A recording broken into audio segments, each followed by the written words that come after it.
We want to join, welcome, that is, Mike Fink to the Public Affairs Console.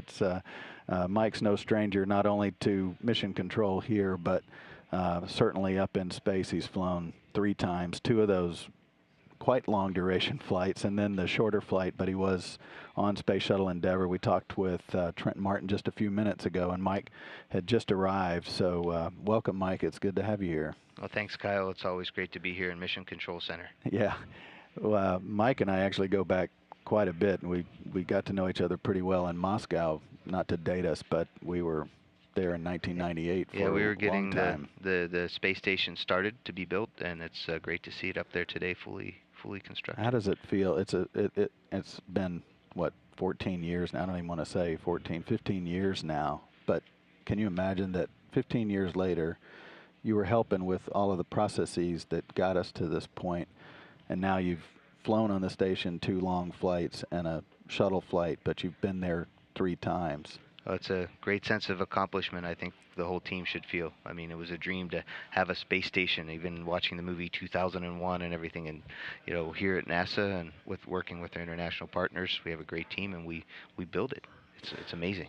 Dreams to reality, Kyle. Yeah, no kidding. 381 days in space. That's well over a year of a continuous space flight, at least on those 3 flights. But obviously, we were talking to Trent about AMS, and one reason that you're here is to talk about this. The last flight of Endeavour, it was your only shuttle flight, as it turned out, but you were the last individual seat on a space shuttle, because STS-135, they were all veterans. So you were the last individual seat. But maybe you can describe that mission a little bit associated with AMS. I know the crew didn't actually do the installation other than robotically, but you did spacewalks, and you were out there and saw it installed on the station, just like some of the photos that we'll show while we're talking.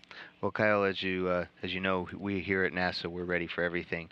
So in case ran into troubles with the installation of Alpha Magnetic Spectrometer (AMS), we as a crew were ready. Whether we needed to do alternate robotic techniques or go out for EVAs, right. We needed to know AMS inside and out. And in order to do that, we had a chance to go to Geneva to watch it be built, where we got to meet Trent and his team, along with Professor Sam Ting and the scientist community. What a great group of people. Another international collaboration, like our beautiful International Space Station. Another successful group of showing what human beings can accomplish when we work together, and it was really fun working with them. We got to see the AMS when it was all in pieces. We got to see it when it got put together. We welcomed it. We were on the welcoming committee down in Florida when it arrived to Florida, and we saw how it was integrated into our space shuttle. Right. We have a little bit of video that I think we showed while we were talking to Trent a little while ago, but it's kind of fast moving, but it does show a little bit of the mission. Yeah, launching on a space shuttle was so much different than my previous Soyuz missions. You could really feel the rumble of the solid rocket boosters. You could really feel the G-forces build up. It's a great vehicle, the space shuttle. We popped right into the clouds and never stopped going till we reached orbit. It was pretty surprising how fast we got up there. 8.5 minutes to orbit. A day or two later, we docked to our beautiful International Space Station. You can see the AMS back there. We had another payload that we had removed the day before. So we were pretty good at robot arm operations. That's the PDRS, the shuttle robotic arm. And we took it out of the payload bay and handed it off to the station robotic arm, right. Big handshake in space. Sam Ting, who chief scientist PI for this, Nobel laureate, he said, this thing costs $1.5 billion. Please don't drop it. So we were very happy as a crew not to have dropped the AMS. It took all of us working together. We had Roberto Vittori and Drew Feustel working on the shuttle arm, along with Greg Shamatoff and Greg Johnson working with the station arm. And the robotic team here at Johnson Space Center did a great job. They had it all planned out, all the coordinated maneuvers, and it was a great feeling once we installed it onto the back of the truss aboard our space station. You can see how big the space station is. and how big the AMS is, but space station's so much bigger. And Right. it was plug and play. That's what I really liked about it. We put it in, the claw grabbed it, all the data and power connectors went right in, and it worked right the first time. It's funny that you said plug and play, because in the station mission management team meeting this morning, I happened to see Gary Horlocker there, who is our lead flight director for STS-134 on the shuttle side of the mission, and I asked him that specific thing, in terms of crew involvement. Obviously, all the robotics arm work had to be done, very intricate work by the crew, but then once it's plugged in, it was a laptop kind of interface, right, to get it activated and make sure the team on the ground could see the data and that type of thing. Yeah, we pushed a few buttons, and everything worked according to plan. It leads me to another question about, not even a question, maybe statement that you can elaborate on, and that is the teamwork between the team on the ground and the crew on board. It's very interactive, and it's evolved. It seems like every increment almost, it seems like it evolves, that the training and the work and talking with the flight controllers and all of that. And maybe you can talk about that, because you flew on Expedition 9 and then again, years later, and then the shuttle flight, and compare those and the transition. Yeah, it's first and foremost, it's great working with the mission operations director, with the flight directors. The penultimate or the ultimate flight director, stereotype is the Gene Kranz, and failure's not an option. Right. And we still have that here, and there's some great principles by which the flight control team really works every day. So great to be here at the Mission Control Center. I still get the Capcom, and you can see the coordination that it takes. I mean, that's a really big space station. We're not in charge of it up there. We don't drive it around. I mean, it's going around the Earth. We have folks monitoring the critical systems, Right. and that frees us up. So we're not monitored. It doesn't take 10 of us on board to monitor things that can be down here on the ground, see how our electrical power is going. So it frees us up to do the research and to do the things that only we can do on board. And being able to be in synchronization with your ground control team is a great feeling, and it's a great sense of accomplishment for all of us when we succeed in things like the alpha magnetic spectrometer, or that flame experiment that Chris Cassidy setting up today.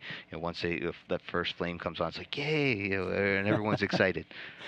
Yeah, that experiment work is really ramping up. In fact, all week, this week and next week, they're upgrading the communication system that's adding 2 space-to-ground voice channels and additional television channels for experiment work too. So it's definitely evolved, and now into a true scientific laboratory up there. Yeah, it's on Expedition 18, we were working towards the goal that we could have 6 people aboard the space station, and now every time I see 6 people up there, I feel that sense, yay! But we need more comm, because there could be a primary investigator, a lead scientist down on the ground, and he needs to help you, your hands and ears and eyes on board. Right. But maybe he or she knows something that can help you make the experiment better. We can tweak it in real time, and having that extra comm channel so that other things can be done, maintenance or another experiment can be done. Those extra comm channels really are going to help out. There was one other picture that Trent showed that hopefully we'll get to show, and I wanted to ask you, because life inside the station obviously is as a laboratory, but during 134 you did 3 spacewalks on that flight, and Trent showed a picture from way out on the end of the truss that had AMS in the foreground, the station, and Endeavour, and that must really give you a really good perspective of the size. But talk about what it's like. I know you're focused on your work and your work site when you're translating around out there, but talk about when you have an opportunity to look out like this view and see that entire complex. So our lead spacewalker was Drew Feustel, and I had done spacewalks before, but they were Russian spacewalks, and so this is these were my first spacewalks on the American side, and Shamatov, this was his first spacewalk at all, this first chance at spacewalk. So Feustel reminded us a lot, do your work, get it done right, but now and then stop and take a look.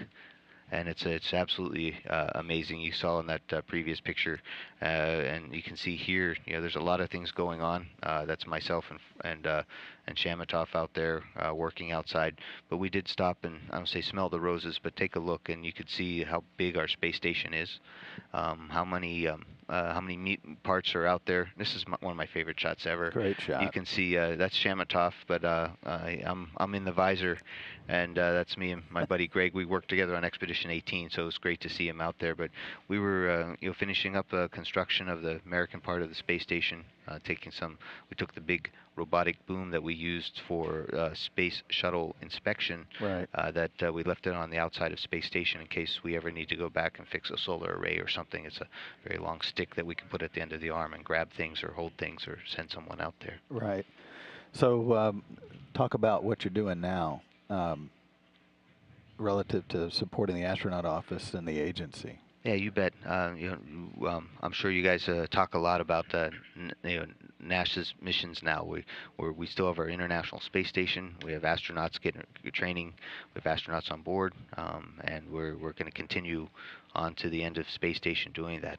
We go up and down right now only with Soyuzes, but our office is helping the new vehicles get ready that are going, whether starting out with cargo vehicles, like working with SpaceX and Orbital Sciences for our cargo missions, revamping and getting ready for the companies that are working with NASA to take Americans back in space on American space vehicles.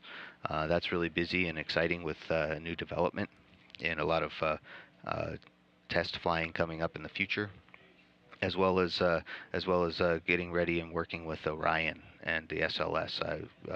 I'm leaving here and getting ready to go do a cockpit evaluation of Orion and see which buttons to push and make sure it's efficient.